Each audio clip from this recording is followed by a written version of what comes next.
தொடர்ச்சியாக திமுக அரசாங்கம் என் மீது ஒரு 11 வழக்குகளை போட்டு முடக்க நினைத்தது. அதே போல் மீண்டும் ஒரு வழக்கை போட்டு பொய் வழக்கை போட்டு முடக்க நினைத்தது. நீதிமன்றத்தில் எங்களுடைய வாதங்களை எடுத்து வைத்தோம். அப்பட்டமான இது பொய் வழக்கு. இது 14 ஆண்டு கால எங்களுடைய நாம் தமிழர் அரசியலில் நாங்கள் பட்டியலின சமூக மக்களுக்கும் ஒடுக்கப்பட்ட சமூக மக்களுக்காக தான் அரசியல் செய்கிறோம். நான் என்னுடைய வலையொலியில் கிட்டத்தட்ட 1800 காணொலியில் 800 காணொலிகள் ஒடுக்கப்பட்ட சமூக மக்களுடைய வலிகளையும் வேதனைகளையும், குறிப்பாக வேங்கை வயல், மேல்பாதி, சங்கரங்கோயிலுடைய சாதிய பிரச்சனை, நாங்குநேரில் சாதிய பிரச்சனை, இதுக்கெல்லாம் ஆதரவாக நின்று அந்த மக்களுக்கு ஆதரவாக நின்றுக்கிறேன். ஆனால் என்னை SC/ST அப்படிங்கிற ஒரு PCR சட்டத்தில் என்னை முடக்க பார்த்து திமுக அரசு. அது அப்பட்டமான சட்டத்திற்கு புறம்பான வழக்கு. அந்த பாடல், நான் பாடிய பாடல் என்பது அதிமுக 31 ஆண்டு காலமாக அதிமுக தேர்தல் பிரச்சாரங்களில் பாடப்படுற பாடல், சமூக வலைதளங்களில் இருக்கிற பாடல். அதை நான் மேற்கோள் காட்டி பாளையங்கோட்டை சிறைநிலை அப்படிங்கிற பாடல் மூலமாகவும், உதயநிதி அப்படிங்கிற பாடல் மூலமாகவும் திமுக கட்சியை வளர்த்தது. அப்படி இப்படி ஒரு பாடல் இருக்குது. இதை அண்ணன் சீமான் பாடியிருக்காரு. இது அதிமுகவோட பாடலும் மேற்கோள் காட்டி தான் பேசினேன். நான் எந்த சமூகத்தையும் இழிவுபடுத்தி பேசலை. குறிப்பாக அந்த சொல்லப்படுகிற சண்டாளர் என்ற சொல் ஒரு சாதிய சொல், அது இழிவான சொல் என்பது சத்தியமாக எனக்கு தெரியாது. அதை நான் இன்றைக்கு தான் புரிந்து கொண்டேன். ஆனால் அந்த வார்த்தையை பயன்படுத்தி என் மீது வழக்கு போட்டாங்க.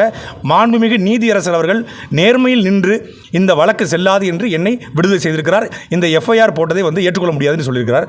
அவருக்கு நாங்கள் ரிமாண்ட் பண்ண முடியாதுன்னு சொல்லியிருக்காங்க. இந்த வழக்கை உடனடியாக அந்த FIR நாங்கள் நீதிமன்றத்துக்கு போய் குவாஷ் பண்ணுவோம்.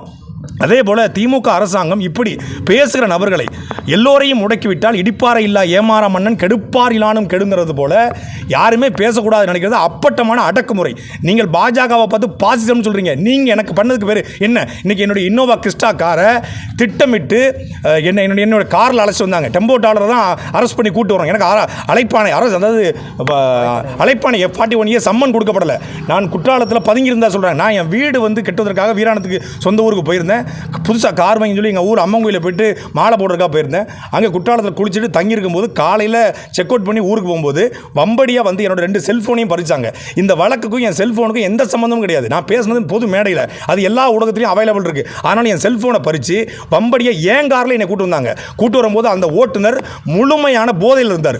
போதையில் தூக்கத்தில் இருந்து திட்டமிட்டு சிறுலிருத்தூர் பக்கத்தில் என்னை விபத்துக்குள்ளாக பார்த்தாங்க. ஆனால் அது அந்த நேரத்தில் என்னுடைய ஓட்டுநர் பின்னாடி எச்சரித்தார். மீண்டும் மதுரை பக்கத்தில் என்னுடைய வாகனத்தை நீங்கள் பார்த்தா தெரியும். படம் பிடிச்சி தயவு செய்து ஊடகங்கள் போடுங்க. ஒரு ஊடகவியலாளருக்கு, ஒரு கட்சியினுடைய பேச்சாளருக்கு உயிருக்கு ஆபத்து இருக்கிறது. என்னை திட்டமிட்டு இந்த அரசாங்கம் கொலை செய்ய பார்த்தது. மதுரை பக்கத்தில் விளாங்குளம் அப்படிங்கிற அந்த டோல்கேட்டு பக்கத்தில் காவலர் கொண்டு போய் ஒரு கார் மேலே போதுவாக பின்னாடி இருக்கிற லாரி என் கார் மேலே மோதி எனக்கு முதுகு வலி, என் டிரைவருக்கு தலைமுழுக்க அடிபட்டு இருக்கிறது.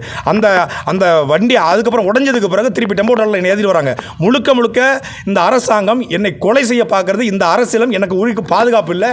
தயவு செய்து நீதிமன்றங்கள் எனக்கு உயிருக்கு பாதுகாப்பு கொடுக்கணும்னு நான் கேட்டுக்கிறேன். ரிமாண்டர் ஏற்றுக்க முடியாதுன்னு சொல்லியிருக்காரு. நாங்கள் நீதிமன்றத்துக்கு உடனடியாக நாளைக்கு போகிறோம். இந்த FIR குவாஷ் பண்ணி இந்த FIR செல்லாதுங்க. ஏன்னா இந்த FIRல எந்த விதமான எவிடன்ஸும் இல்லை. நான் உங்களுக்கு சொன்னல, இந்த பாட்டு அதிமுக பாட்டு பாடினது ஒரு ஆள், எழுதியது ஒரு ஆள், இசையமைத்தது ஒரு ஆள், யூடியூப்பில் பதிவேற்றது ஒரு ஆள். நான் அதை எடுத்து பேசுகிறேன்.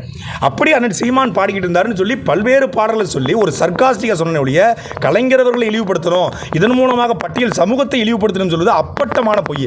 நான் எப்படி பட்டியல் சமூகத்தை இழிவுபடுத்துவேன்? நானே ஒரு சாதி மறுப்பு திருமணம் செஞ்சு என் பிள்ளைகளுக்கு இதுவரைக்கும் சாதியை சொல்லாமல் தமிழ்னு வளர்த்துக்கிட்டு இருக்கேன். நாங்கள் தமிழர்களாக ஒன்றிணைங்கிறோம். நான் மட்டும்தான் பரந்தூரில் படையாட்சியும் பறையரும் பாதிக்கப்படுறாங்க இந்த அரசாங்கத்தால் அப்படின்னு 2 சமூக மக்களுக்கும் ஆதரவாக நின்று 2 வரையும் ஒற்றுமைப்படுத்துகிறோம். நாங்கள் எப்படி குறிப்பிட்ட சமூகத்துக்கு எதிராக இருப்போம்? அப்போ இந்த வழக்கே பொய். நன்றி.